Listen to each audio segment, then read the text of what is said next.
आज का हमारा टॉपिक है meningitis. What? Meningitis.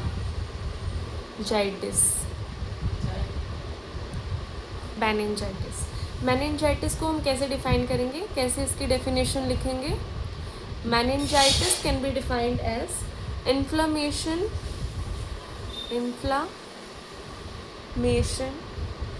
Of the protective membranes, जिसको क्या बोला जाता है हमारे पास? मेनिंजेस। क्या बोला जाता है? Meninges. Covering the brain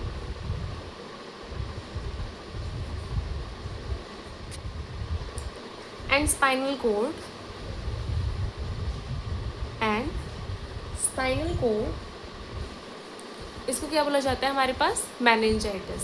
meningitis can be defined as inflammation of the protective membranes, meninges covering the brain and spinal cord. यानी कि हमारी जो ब्रेन है और जो स्पाइनल कोड है उसको कुछ प्रोटेक्टिव मेम्ब्रेन्स कवर करती हैं, जिसको हम क्या बोलते हैं? मेनिंजेस। ठीक है। अब उन मेनिंजेस की अगर इन्फ्लामेशन हो जाती है, itis itself refers to inflammation, so अगर इसका इन्फ्लामेशन हो जाता है तो उसको क्या बोलते हैं? मेनिंजाइटिस। अब what is the cause behind it, या what are the causes behind it? अब उसके पीछे हमारे पास वायरल कोज भी हो सकता है, बैक्टीरियल कोज भी हो सकता है, फंगल कोज भी हो सकता है एंड नॉन इन्फेक्शियस कोज भी हो सकता है। ठीक है। वायरल हमारे पास क्या है? Most common. जो हमारे पास मोस्ट कॉमन रहेगा वो क्या है? वायरल कोज। अब वायरस में भी क्या आ सकते हैं? Virus, mumps, herpes. ठीक है। बैक्टीरिया में क्या आ सकते हैं? नीजेरिया। ठीक है। और हीमोफिलस इन्फ्लुएंजा, स्ट्रेप्टोकोकस, ये सारे क्या है? बैक्टीरियल के अंदर। फंगल में क्या आ सकता है? क्रिप्टोकोकस। ठीक है। और नियोफॉर्मन्स, ये सब कुछ आ सकता है। नॉन इन्फेक्शियस में क्या आएंगे? ड्रग्स जो कि ऑटो इम्यून डिसऑर्डर्स कोज करती हैं, हेड इंजरी जो होती हैं, ट्यूमर्स, ये सारे इसके अंदर किसके अंदर आएंगे? ट्यूमर्स वगैरह ये सब किसके अंदर आएगा? नॉन इन्फेक्शियस के अंदर। ठीक है। तो there are 4 causes basically, the viral cause, bacterial, fungal and non infectious. Viral के अंदर हमारे पास क्या क्या आ जाएंगे? Enterovirus, mumps, herpes. ठीक है। बैक्टीरियल में क्या आ जाएगा? जो मोस्ट सीवियर करता है, ये हमारे पास मोस्ट कॉमन करता है, ये मोस्ट सीवियर करता है। ठीक है। फंगल में क्रिप्टोकोकस एंड नॉन इन्फेक्शियस में drugs, auto immune disorders, head injury and tumours. ठीक है। नेक्स्ट हम बात करते हैं टाइप्स। ठीक है। टाइप्स कितने हैं मेनिंजाइटिस के? So there are 4 types basically. The first is viral meningitis, second is bacterial meningitis, third is fungal meningitis and the last one is aseptic meningitis. ठीक है। जो वायरल होगा वो यूजुअली माइल्ड होगा और सेल्फ लिमिटिंग होगा। क्या होगा? माइल्ड होगा एंड सेल्फ लिमिटिंग होगा। जो हमारे पास बैक्टीरियल होगा वो ऑफकोर्स बैक्टीरियल कोज से होगा, एंड बैक्टीरिया से होगा तो वो क्या होगा? सीवियर होगा, और क्या होगी? एक ये मेडिकल एमरजेंसी होगी। ठीक है। नेक्स्ट जो होगा हमारे पास फंगल, वो किस में होगा? इम्यूनो कॉम्प्रोमाइज जो पेशेंट्स होते हैं उनके अंदर हमारे पास क्या होगा? Fungal meningitis. एसेप्टिक किसके अंदर होगा? जो नॉन बैक्टीरियल होंगे और जो नॉन फंगल जिसके कोजेस होंगे, ना तो वो बैक्टीरियल कोज होगा ना ही वो फंगल कोज होगा, उसको क्या बोलेंगे? Aseptic meningitis. ठीक है। नेक्स्ट हम बात करते हैं इसके बाद कि what are the risk factors. क्या है? रिस्क फैक्टर्स क्या क्या रहेंगे इसके? सो रिस्क फैक्टर्स में सबसे पहले हमारे पास आएगा एज। ठीक है। अब एज के अकॉर्डिंग हम क्या बोलेंगे? जो इन्फेंट्स होते हैं। ठीक है। इन्फेंट्स कौन से होते हैं? जो 1 साल से छोटे होते हैं। ठीक है। एल्डरली जो होंगे हमारे पास 65 साल से बड़े, उनको क्या होगा? ज़्यादा रिस्क रहेगा इसका। नेक्स्ट, अगर हम इन्फेक्टेड पर्सन के क्लोज कॉन्टैक्ट में आते हैं, किसमें? क्लोज कॉन्टैक्ट में, किसके? इन्फेक्टेड पर्सन के। ठीक है। थर्ड है जिसका वीक इम्यून सिस्टम रहेगा। क्या रहेगा? वीक इम्यून सिस्टम रहेगा। नेक्स्ट हमारे पास क्या रहेगा? रीसेंट, अगर जिसको वायरल इन्फेक्शन हुआ हो, रीसेंट वायरल इन्फेक्शन जिसको हुआ हो। ठीक है। और जो क्या रहता हो? क्राउडेड एरियाज में रहता हो। किस में रहता हो? क्राउडेड एरियाज में जो रहता हो। ठीक है, क्राउडेड एरियाज में जो रहते हैं। तो इसके क्या रहेंगे रिस्पेक्टर्स, 65 ईयर से बड़े एडल्ट हैं, एल्डरली पीपल जो है। अगर हम किसी के क्लोज कॉन्टेक्ट में इन्फेक्टेड पर्सन के तब हो सकता है, ठीक है, जिसका इम्यून सिस्टम कमजोर है उसको हो सकता है, रिसेंट कोई वायरल इन्फेक्शन हो तब हो सकता है, एंड क्राउडेड, अगर किसी क्राउडेड प्लेस में रहते हैं तब हो सकता है, ठीक है। अब इसके कुछ साइन सिम्टम्स रहेंगे, ठीक है, क्या रहेंगे इसके कुछ साइंस एंड सिम्टम्स, ठीक है। साइन सिम्टम्स में क्या रहेगा, sudden onset of high fever, एकदम से क्या होगा, तेज बुखार हो जाएगा, ठीक है। सीवियर हेडेक, मतलब हेडेक इतना ज़्यादा होगा बहुत एक्सट्रीमली, ठीक है। और क्या साइन सिम्टम्स आ सकते हैं इसके, कि नेक स्टिफनेस, या फिर हम बोल सकते हैं म्यूचुअल रिजिडिटी, ठीक है। फोर्थ क्या आएगा, नोजिया एंड वोमिटिंग, सीजर्स भी आ सकते हैं, इरिटेबिलिटी, ये मोस्टली कहाँ पे दिखती है, हमें चिल्ड्रंस में देखने को मिलती है, ठीक है। पुअर फीडिंग भी हमें दिखने को मिलेगी, किसमें अंदर, इन्फेंट्स के अंदर होती है मेन, दैट इज फोटोफोबिया।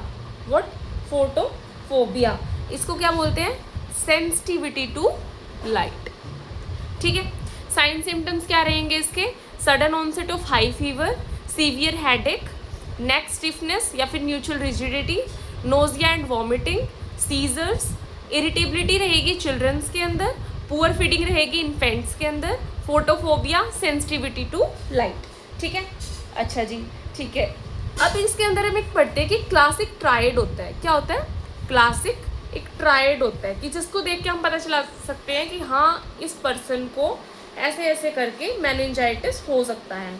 सबसे मेन क्या रहेगा, फीवर, दूसरा क्या रहेगा, नेक की स्टिफनेस, ठीक है, थर्ड क्या रहेगा, सीवियर हेडेक। ये गोल्डन पॉइंट्स हैं हमारे पास मेनिंजाइटिस में, ठीक है। नेक्स्ट हम बात करते हैं डायग्नोसिस की, ठीक है। तो डायग्नोसिस क्या क्या करेंगे, सबसे very first is clinical assessment, क्या करेंगे, क्लिनिकल असेसमेंट, ठीक है। नेक्स्ट हम इसके बाद क्या करेंगे, लंबर पंचर, इसके अंदर हमें क्या करना होता है, जो CSF होता है, सेरिब्रोस्पाइनल फ्लूइड, उसका एनालिसिस होता है, ठीक है। और WBC इंक्रीज्ड होंगे, ठीक है, और हमारे पास क्या होगा, इंक्रीज्ड ही मिलेगा प्रोटीन, ठीक है। नेक्स्ट हम देखेंगे कि जो हमारे पास ग्लूकोज है वो क्या होगी, कम होगी, क्या होगी, कम होगी। थर्ड पॉइंट हम क्या करेंगे, ब्लड कल्चर करेंगे, ठीक है। देन हमारा वही CT स्कैन, MRI, अगर किसी कोज को हमें रूल आउट करने में ज़रूरत पड़ रही है तो हम ये चीज़ करेंगे, ठीक है। Clinical assessment, lumbar puncture, CSF analysis, WBC high, protein high, glucose कम, ठीक है। ब्लड कल्चर करेंगे, CT स्कैन एंड MRI करेंगे, ठीक है। अब इसकी कुछ कॉम्प्लिकेशंस आ सकती हैं, क्या आ सकती हैं, कुछ एक कॉम्प्लिकेशंस, ठीक है। कॉम्प्लिकेशंस क्या आ सकती हैं, कि हियरिंग लॉस हो सकता है, हियरिंग लॉस हो सकता है, सेरिब्रल एडीमा हो सकता है, सेरिब्रल एडीमा हो सकता है, सीजर्स आ सकते हैं, ठीक है, लर्निंग डिफिकल्टी हो सकती है, and the last is death. Hearing loss हो सकता है, cerebral oedema, seizures, learning difficulty and death हो सकती है, ठीक है। अब इसकी कुछ नर्सिंग मैनेजमेंट करेंगे, क्या करेंगे इसकी next, nursing management. Nursing management में क्या करेंगे, सबसे पहले हमें मॉनिटर करना है वाइटल साइंस को, मॉनिटर करेंगे वाइटल साइंस को, ठीक है। सेकंड क्या करेंगे, प्रमोट करेंगे कि आप रेस्ट कीजिए, ठीक है। अब हमें एक उनको रेस्ट के लिए क्या करेंगे, quiet and dark environment provide कर देना है, लिमिट कर देंगे विजिटर्स को कि आप लिमिटली ही इनसे मिलें, ठीक है। वाइटल साइंस में हम क्या क्या देखेंगे, BP, पल्स, टेम्परेचर रेगुलरली जैसे हम मेंटेन करते हैं, ठीक है। सेकंड पॉइंट, प्रमोट करेंगे रेस्ट को। थर्ड क्या करेंगे, मैनेजमेंट करेंगे किसका, पेन का एंड फीवर। हमने देखा था ना कि फीवर होता है, फीवर होता है, ठीक है। तो फीवर को ट्रीट करने के लिए हम क्या करेंगे, उसको एक बार फीवर का असेसमेंट करेंगे, ठीक है। फोर्थ क्या करेंगे हम, कि हम एयरवे एंड ऑक्सीजनेशन को मेंटेन करेंगे, मॉनिटर करेंगे एयरवे एंड ऑक्सीजनेशन, ठीक है। ऑक्सीजन सप्लाई हम पूरी प्रोवाइड करेंगे, ठीक है। पेन को रिलीव करने के लिए क्या देंगे हम, पेन को रिलीव करने के लिए हम देंगे एनाल्जेसिक्स, एंड फीवर को ट्रीट करने के लिए क्या देंगे, एंटीपायरेटिक्स, ठीक है। और नेक्स्ट हम क्या करेंगे, एडमिनिस्टर कर देंगे मेडिकेशंस को, एडमिनिस्टर कर देंगे क्या, मेडिकेशंस को, ठीक है। नेक्स्ट क्या करेंगे, इन्फेक्शन कंट्रोल, क्या करेंगे, इन्फेक्शन कंट्रोल। लास्टली हम क्या करेंगे, हेल्थ एजुकेशन प्रोवाइड कर देंगे, ठीक है। नर्सिंग मैनेजमेंट में हमने क्या देखना है, सबसे पहले मॉनिटर करने हैं vital science, BP, respiration, pulse, temperature, ठीक है। उसके बाद प्रमोट करेंगे रेस्ट को, मैनेजमेंट करेंगे पेन का एंड फीवर का, पेन के लिए एनाल्जेसिक्स दे देंगे, फीवर के लिए एंटीपायरेटिक्स दे देंगे, पीसीएम वगैरह। मॉनिटर करेंगे एयरवे एंड ऑक्सीजन सप्लाई को चेक करेंगे, ठीक है। एडमिनिस्टर करेंगे मेडिकेशन को, ठीक है। इन्फेक्शन कंट्रोल देखेंगे अपना अच्छे से, लाइक फॉलो करेंगे स्टैंडर्ड प्रिकॉशंस, मेनिंजोकोकल जो मेनिंजाइटिस होता है ड्रॉपलेट प्रिकॉशंस देंगे उसमें।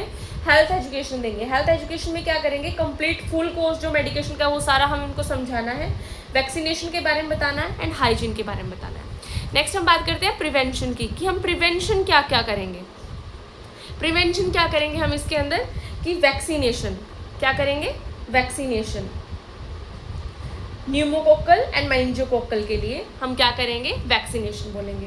सेकेंड हम क्या बोलेंगे कि good hand hygiene, good hand hygiene. Third क्या करेंगे, avoid close contact.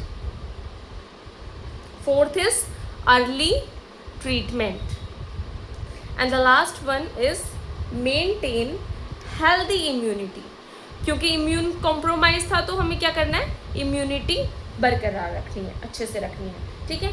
That's it, thank you.